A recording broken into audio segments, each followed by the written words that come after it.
Haleluya, salam kemenangan iman buat kita semua. Berjumpa kembali dengan saya dalam program Menyapa Kita dengan renungan firman Tuhan. Sobat-sobat yang terkasih, kali ini saya ambil Mazmur 31 ayat 7 dan 8. Mazmur 31 ayat 7 dan 8 dengan perikop aman dalam tangan Tuhan.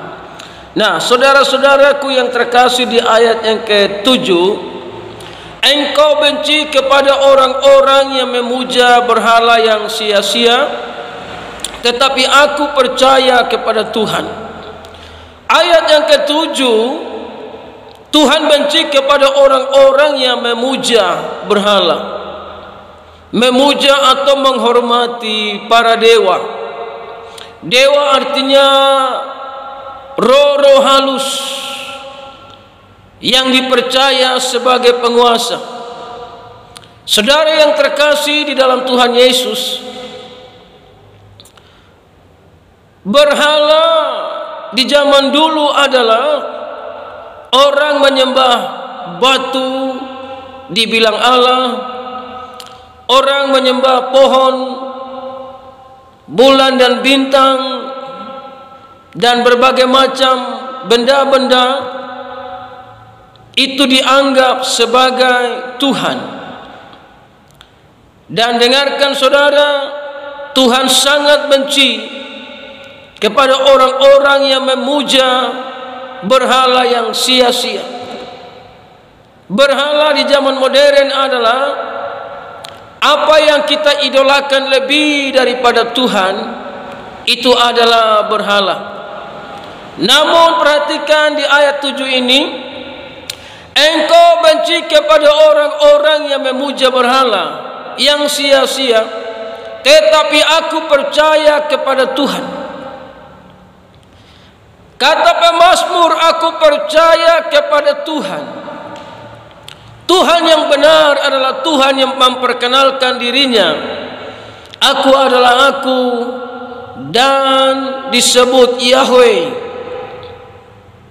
Yahweh adalah Alfa dan Omega, firman Tuhan yang ada, yang sudah ada, dan yang akan datang, yang maha kuasa.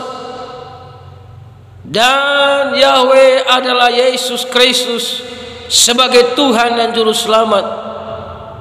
Dia adalah Tuhan yang benar, adalah Tuhan yang berkuasa. Dia hidup sampai selama-lamanya. Dia berkuasa di sorga dan di bumi. Dia yang menciptakan alam semesta, Allah yang hidup, Allah yang mengasihi manusia, yang telah datang ke dalam dunia sebagai juru selamat, yang bernama Yesus Kristus Tuhan. Itulah yang kita sembah.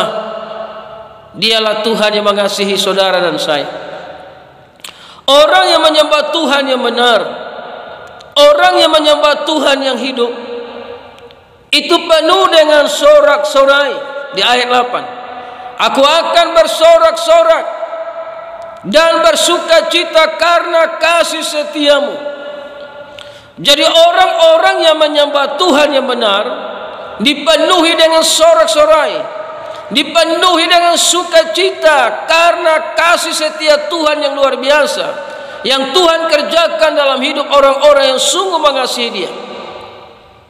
Jadi di luar Yesus itu tidak ada Allah yang benar, sebab Allah yang benar itu hanya ada di dalam Yesus.